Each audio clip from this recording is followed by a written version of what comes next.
ఈరోజు ఒక పేషెంట్ వచ్చినారు. ఆమెకి పాస్ట్ 3 డేస్గా కంప్లైంట్ ఆఫ్ ఫీవర్ ఉంది. దాంతోపాటు తల భారము, జలుబు ఉంది. ఆమె కొంచెం ఈరోజు అరిబరిగా వచ్చిందో ఏమో. అప్పుడు హెయిర్స్ చూస్తే చాలా వైట్గా ఉండింది. అప్పుడు అడిగిన, ఏమ్మా ఈరోజు తలస్నానం చేసుకున్నావా అనేప్పుడు షీ టోల్డ్, అవును మేడం, ఈరోజు నాకు పీరియడ్స్ నాకు ఫస్ట్ ఇయర్ అయింది. సో వాట్ మాట అన్నప్పుడు, ఎందుకు, సో దానివల్ల ఏముంటుంది అన్నప్పుడు, లేదు మేడం, మా మదర్ ఇన్ లా ఇంట్లో వచ్చి ఇది చాలా మ్యాండేటరీగా చూస్తారు.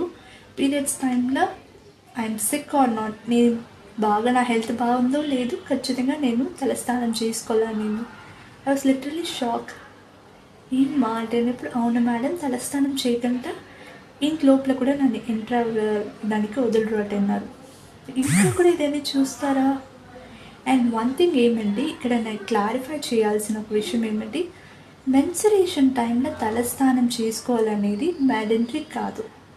అండ్ తలస్నానానికి మెన్సురేషన్కు ఈ ఫిజియాలజికల్ కనెక్షన్ లేదండి. మెన్సురేషన్ అనేది మీ యూట్రస్ లైన్ నుంచి షెడ్ అయ్యేది మెన్సురేషన్ అంటాము. సో ఈ యూట్రస్ లైన్ షెడ్డింగ్కు తలస్నానంకు అసలు ఈ కనెక్షన్ లేదండి.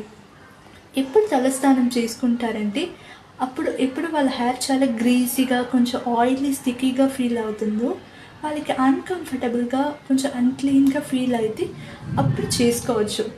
ఈ తలస్నానం చేసుకోలేదు, నువ్వు మెన్సురేషన్ టైంలో, పీరియడ్స్ టైంలో చేసుకోలేదు అన్నప్పుడు నీకు ఈ సిక్నెస్లో ఫాలో అవుతావు, హీల్నెస్లో ఫాలో అవుతావు, నీ హార్మోన్స్ ఇంబ్యాలెన్స్ అవుతుంది, నీకు కొన్ని ఇన్ఫెక్షన్స్ వస్తుంది, అలాంటింత లేదండి.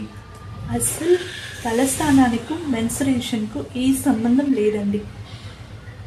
వెన్ షీఈస్ టోటలీ కంఫర్టబుల్, ఆమె చాలా కంఫర్టబుల్గా ఉంటే మాత్రం ఆమె చేసుకోవచ్చు. చాలా కంఫర్టబుల్గా, క్లీన్గా ఫీల్ అయితే ఖచ్చితంగా తలస్నానం చేసుకోవద్దు. So please don't force them to do that.